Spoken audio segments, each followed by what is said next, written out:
Hello my dear student, welcome back to my YouTube channel board education by Abhishek. Student, मैं इस video में most important question को discuss करने वाला हूं जो परीक्षा की दृष्टि से अति महत्वपूर्ण है। तो स्टूडेंट, कृपया मैं आपसे निवेदन करता हूं इस वीडियो को पूर्ण रूप से देखें। निश्चित रूप से आपको अच्छी तरीके से समझ में आएगा, इसमें कोई दो राय नहीं है। तो स्टार्ट करते हैं। प्रश्न संख्या 8 है, मनुष्य में पाए जाने वाले दांतों के प्रकार तथा उनके कार्यों का वर्णन कीजिए। क्लियर।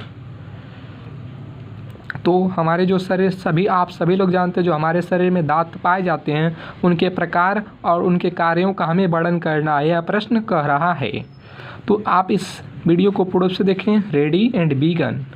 तो आंसर है जो हमारे शरीर में, मैं अपने पहले बता देता हूँ, जो मनुष्य का शरीर रहता है उसमें जो दो जबड़े होते हैं, उसके जो मुंह में दो जबड़े होते हैं, एक ऊपरी जबड़ा होता है और एक निचली जबड़ा होता है। क्लियर।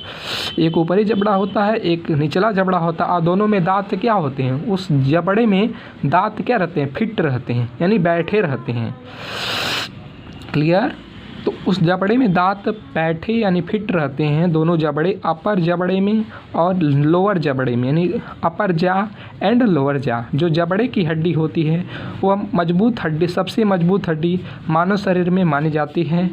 क्लियर। इसे जानना अति आवश्यक है before reading the types of teeth and it's functions. Clear. तो आप देख सकते हैं, यहाँ पर मैं आपको कुछ चीज़ दिखाना चाहता हूँ। जैसे आप देख सकते हैं, हम फिगर के द्वारा दिखाना सकता हूँ। यह मनुष्य का फिगर है। तो जो ये क्या है, एलिमेंट्री कैनाल है, यानी आहार नाल है। आहार नाल, यहाँ पर क्या है, दांत रहते हैं। ये जबड़ा है, ये जबड़े में क्या रहते हैं, दांत फिट रहते हैं। अब जीभ में, जीभ क्या होता है, सेम दांत के ऊपर वाला जबड़े और दोनों जबड़ों के बीच में जीभ रहता है, जिसके द्वारा हम बोल पाते हैं। यदि जीभ ना रहे तो मानव बोल नहीं सकता है। तो क्लियर स्टूडेंट। तो माय डियर स्टूडेंट, आंसर है एक वयस्क व्यक्ति में निचले तथा ऊपरी जबड़े में कुल मिलाकर, यानी आप कह सकते हैं एक वयस्क व्यक्ति यानी एक इन एडल्ट पर्सन में निचले तथा ऊपरी जबड़े में कुल मिलाकर 32 टीथ होते हैं। यानी जो निचला चेड़ा रहता है उसमें भी कितने रहते हैं, 16 रहते हैं। ऊपरी जबड़ा क्या रहता है, उसमें भी क्या रहते हैं, 16 दांत होते हैं। यानी कुल मिला के 16 + 16 32 हो गए। एक वयस्क व्यक्ति में निचले तथा ऊपरी जबड़े में कुल मिलाकर 32 दांत होते हैं, 32 टीथ होते हैं। मनुष्य के जीवन में 2 बार दांत निकलते हैं, अतः इसे द्विबार दंती डाइफोडोंट कहते हैं। प्रश्न आ सकता है द्विबार दंती किसे कहते हैं, तो कह सकते हैं मनुष्य के जीवन में कुल 2 बार दांत निकलता है, इसे द्विबार दंती डाइफोडोंट कहते हैं, डाइफोडोंट कहते हैं। एक बात ये भी ध्यान रखिएगा स्टूडेंट, हमारे शरीर के में दांत एक ऐसा अंग है जिसे हमें सफाई करना अति आवश्यक है। कम से कम आप 1 बार कर सकते हैं डेली।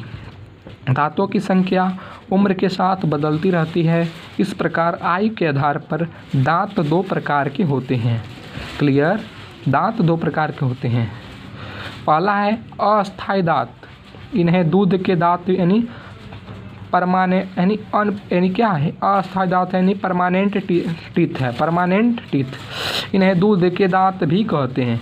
ये बच्चे में लगभग 6 माह से निकलने पर आरंभ हो जाते हैं और 2 से 3 वर्ष तक कुल 20 निकलते हैं। ये 7 से 8 वर्ष की अवस्था तक रहते हैं। यानी जो दूध के दांत होते हैं क्या होते हैं, इन्हें ये बच्चे में 6 माह से निकलना, जब बच्चा जन्म लेता है तो 6 माह से निकलना आरंभ हो जाता है और 2 से 3 वर्ष तक कुल 20 निकल जाते हैं। और क्या होते हैं, 7 से 8 वर्ष तक की अवस्था तक अस्थायी दांत हमारे शरीर में रहते हैं, जो दोनों जबड़े में फिट रहते हैं। नेक्स्ट हमारा हेडिंग है 2 है अस्थायी दांत यानी स्टेबल टीथ। क्लियर। ये दांत का दूसरा प्रकार है अस्थायी दांत, स्टेबल टीथ। ये दूध के दांतों के गिरने पर निकलते हैं तथा लगभग 20 वर्ष की आयु तक 28 दांत निकल जाते हैं। यानी जब 20 वर्ष की आयु हो जाती है तो केवल 28 दांत निकल जाते हैं। बाद में 4 और दांत निकलते हैं, इन्हें अक्ल दाढ़ कहते हैं। अस्थायी दांतों की कुल संख्या 32 होती है। दोनों जबड़ों में अस्थायी दांत निम्नांकित 4 प्रकार के होते हैं। क्लियर। यानी जो अस्थायी दांत रहते हैं दोनों जबड़ों, ऊपरी जबड़े और निचले जबड़े में फिट रहते हैं, ये 4 प्रकार के होते हैं। तो पहला है कृंतक इंसीजर्स, अस्थाई दांत का पहला प्रकार है कृंतक इंसीजर्स। ये संख्या में कुल 8 होते हैं। इनके किनारे तेज धार वाले होते हैं जो भोजन को कुतरने का कार्य करते हैं। यानी जो कृंतक होते हैं, इंसीजर्स होते हैं, इस संख्या में कुल 8 होते हैं।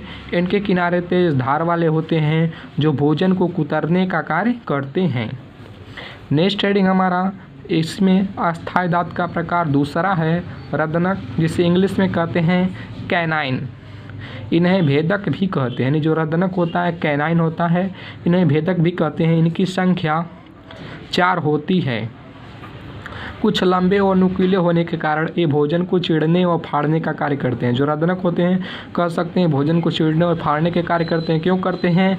ये कुछ लंबे और नुकीले होते हैं इसलिए। My dear student, clear?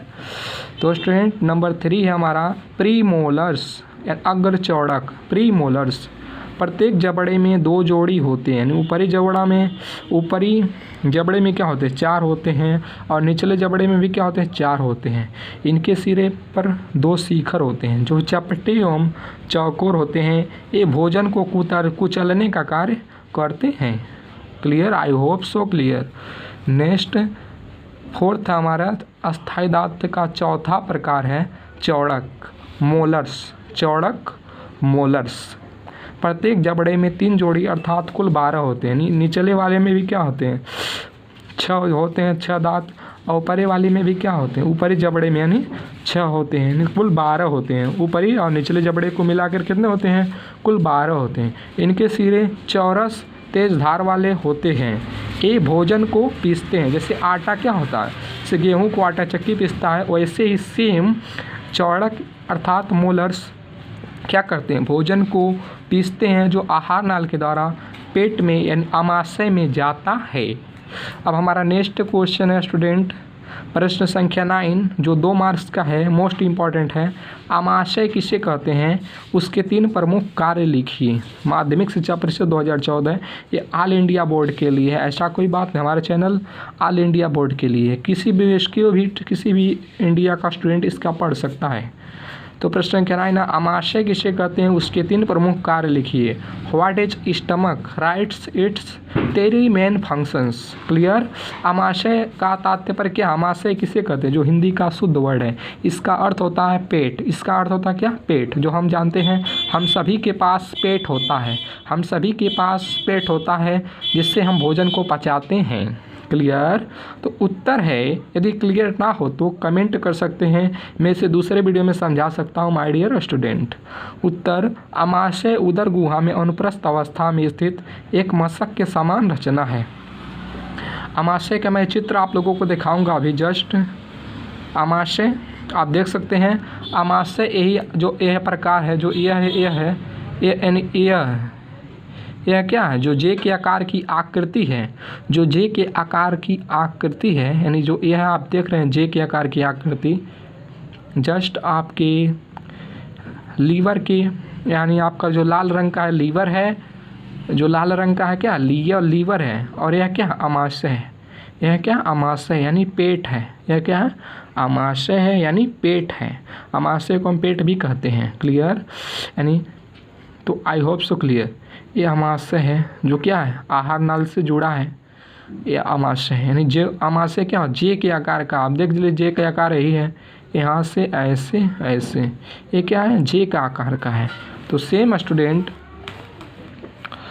जो आमाशय क्या है? उत्तर है, आमाशय उदर गुहा में अनुप्रस्थ अवस्था में एक स्थित एक मशक के समान रचना है। आमाशय क्या? उदर गुहा में अनुप्रस्थ अवस्था में स्थित एक मशक के समान रचना है। यह आहार नाल का सबसे चौड़ा भाग होता है। जब आप अपने भोजन को खाते हैं तो इसका क्षेत्रफल आयतन बढ़ जाता है, और जब भोजन को बचा लेते हैं इसका आयतन क्या होता है? घट जाता है पेट का, जिसकी लंबाई लगभग 24 सेंटीमीटर होती है तथा चौड़ाई 10 सेंटीमीटर होती है। इसका जो आकार होता है, लंबाई 24 सेंटीमीटर और चौड़ाई 10 सेंटीमीटर, यानी इसका जो क्षेत्रफल होता है 240 सेंटीमीटर स्क्वायर होता है।